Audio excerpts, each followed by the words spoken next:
Good morning my sir Bharati Bagati teacher UPS Arampur. हम पढ़ रहे हैं लेसन कंबस्चन वाला।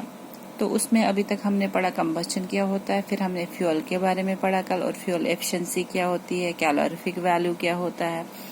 अब हमारा नेक्स्ट टॉपिक है burning of fuel leads to harmful products, कि अगर जब हम फ्यूल को जलाते हैं उससे कुछ हार्मफुल प्रोडक्ट्स निकलते हैं जिससे कि हमारा जो एनवायरमेंट है वो दूषित हो जाता है। तो आज हम पढ़ेंगे हार्मफुल इफेक्ट्स ऑफ फ्यूल। ठीक है। The increasing fuel consumption has harmful effects on the environment. कहते हैं जितना हम ज्यादा इस्तेमाल किसको करेंगे, कंज्यूम करेंगे फ्यूल को, उतना ज्यादा हार्मफुल इफेक्ट होगा एनवायरमेंट पे। First of all, carbon fuel like wood, coal, petroleum release unburned carbon particles. These fine particles are dangerous pollutants causing respiratory diseases such as asthma. कहते हैं जब हम कार्बन फ्यूल जितने भी हैं, जिसमें मतलब कार्बन फ्यूल मीन्स वो कंपाउंड जिसमें कार्बन प्रेजेंट होता है, ठीक है, जैसे कि लकड़ी हुआ, कोल, पेट्रोलियम। तो जब हम रिलीज अनबर्न्ड कार्बन पार्टिकल, ये क्या रिलीज करता है, कुछ कार्बन पार्टिकल रिलीज करता है, अनबर्न्ड कार्बन पार्टिकल रिलीज करता है, और वो जो कार्बन पार्टिकल्स है वो डेंजरस पोल्यूटेंट्स है। ठीक है, किसके लिए, फॉर ह्यूमन बीइंग। उससे क्या हो सकता है, उससे डिजीज हो सकती है, respiratory diseases such as asthma. ठीक है। दूसरा दिया गया है incomplete combustion of these fuels give carbon monoxide gas. अगर इसकी कंप्लीट कंबस्चन नहीं हुई तो वहां से एक गैस रिलीज होती है, that is carbon monoxide gas, जो बहुत ही डेडली पॉइजनस गैस है। ठीक है। और वो क्या, it is dangerous to burn coal in a close room. आपने कभी सुना होगा कि कुछ लोग, उन्होंने कोयला जलाया हुआ था रात को, तो फिर उनकी डेथ हो गई। तो वो डेथ कैसे हो जाती है, जब कोयला जलता है तो उसमें से एक गैस निकलती है, कार्बन मोनोऑक्साइड गैस, और वो क्या करता है, वो हमारी बॉडी में जो ऑक्सीजन कंटेंट है उसको कम करता है, जिसकी वजह से डेथ भी हो सकती है। क्या लिखा है, the carbon monoxide gas produced can kill person sleeping in that room. कहते हैं अगर हम कोयले को कम बंद कमरे में जलाएंगे, होता है ना कि कोयले वाले वो जो गैस हीटर्स आते हैं वो जलाएंगे, तो उससे क्या होता है, जो कार्बन मोनोऑक्साइड गैस रिलीज होती है, वो जब कार्बन मोनोऑक्साइड गैस रिलीज होती है वो क्या करते हैं, जो ये होते हैं ऑक्सीजन जो होता है रूम में जो प्रेजेंट होता है उसको खत्म कर देती है, और उससे क्या हो जाता है, जो इंसान का दम घुट सकता है और उसकी डेथ हो सकती है। ठीक है। तो इसलिए क्या करना चाहिए, तो जब भी सोए, अगर आप कोल फायर जला रहे हो तो क्या करना चाहिए, पूरा रूम क्लोज नहीं रखना चाहिए, कुछ ना कुछ खिड़की या वेंटिल वो जो होती है रोशनदान वगैरह वो खुला होना चाहिए। ठीक है। Third one is combustion of most fuel releases carbon dioxide.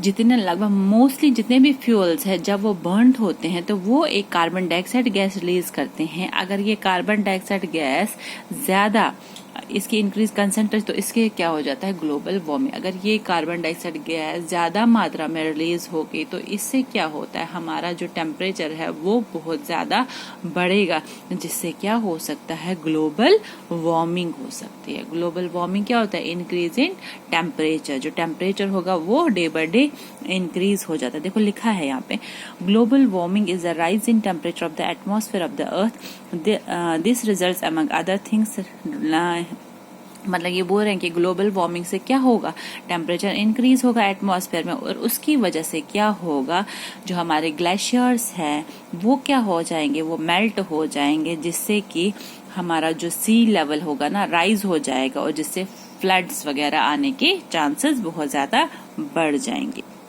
इससे क्या हो सकता है, जितने भी लो लाइंग कोस्टल एरियाज होंगे वो पूरे ही सबमर्ज हो जाएंगे, किसमें, पानी में। जब ग्लेशियर्स मेल्ट हो जाएंगे तो क्या होगा, जो पानी होगा वो कहाँ आ जाएगा, वो पानी के जो सी लेवल होगा वो बढ़ जाएगा, और वो जब एरियाज में आता जाएगा, जिससे फ्लड्स वगैरह आएंगे, और जितने भी सबमर्ज्ड एरियाज है या कोस्टल एरियाज है, जितने भी समुद्र तट वाले एरियाज है, वो सारे पानी में डूब जाएंगे।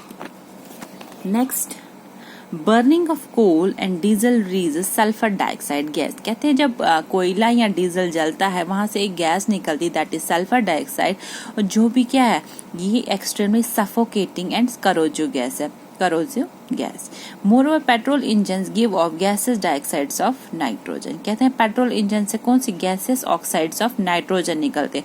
Oxides of sulphur and nitrogen dissolve in rain water and form acid. Such rain is called acid rain.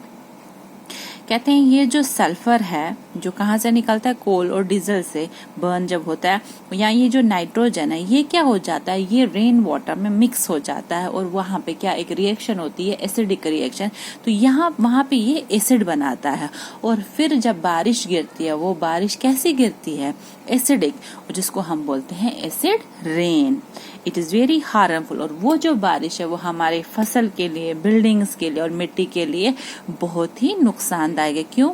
उससे हमारे क्रॉप्स डैमेज हो सकती है, बिल्डिंग्स भी खराब हो सकती है और जो सॉइल की फर्टिलिटी भी खत्म हो सकती है. The use of diesel and petrol as fuel in automobiles is being replaced by CNG. अब इनको ओवरकम करने के लिए हमने क्या किया है, CNG का इस्तेमाल करते हैं. ठीक है, अब क्या CNG से हमें क्या बेनिफिट होगा वो हम नेक्स्ट टॉपिक में पढ़ेंगे. अभी के लिए इतना ही. आज हमने पढ़ा हार्मफुल इफेक्ट्स ऑफ फ्यूल, कि जब फ्यूल कंप्लीटली बर्न नहीं होता है तो उससे क्या क्या इफेक्ट हमारे एनवायरनमेंट में पड़ते हैं. पहला हमने पढ़ा कि वुड कोल जब वो अनबर्न रहता है तो वो क्या डिस्चार्ज करता है, कार्बन पार्टिकल, जिससे क्या हो सकते हैं हमारे रेस्पिरेटरी प्रॉब्लम हो सकती है सच एज अस्थमा. सेकंड पढ़ा इनकम्प्लीट कंबशन अगर होगा फ्यूल का तो वो कार्बन मोनोऑक्साइड गैस रिलीज करते हैं. जैसे मैंने आपको बताया था कोल अगर हम जलाएंगे बर्न ये क्लोज्ड कमरे में, बंद कमरे में, तो उससे क्या होता है कार्बन मोनोऑक्साइड गैस रिलीज होगी और वो क्या करेगी, ऑक्सीजन कंटेंट को खत्म कर देगी जितनी भी होगी कमरे में, या उससे मतलब जो अगर कोई सोया भी होगा कमरे में उसकी डेथ हो सकती है. थर्ड है कि ग्लोबल वार्मिंग हो जाएगी. Carbon dioxide gas combustion of most fuel जब जलते हैं तो उससे क्या हो जाता है कार्बन डाइऑक्साइड रिलीज, और कार्बन डाइऑक्साइड जितना ज्यादा रिलीज होगा उससे क्या होगा, ग्लोबल वार्मिंग होगा. नेक्स्ट पढ़ा burning of coal and diesel से सल्फर डाइऑक्साइड या नाइट्रोजन निकलता है, वो फिर बारिश में अगर मिक्स हो गया तो वो बारिश को एसिडिक बनाता है और वो जो बारिश गिरेगी वो एसिडिक होगी जिसको हम एसिड रेन करते हैं. उसका क्या नुकसान होगा, उससे हमारी बिल्डिंग खराब हो सकती है, सॉइल की फर्टिलिटी और हमारी फसल भी.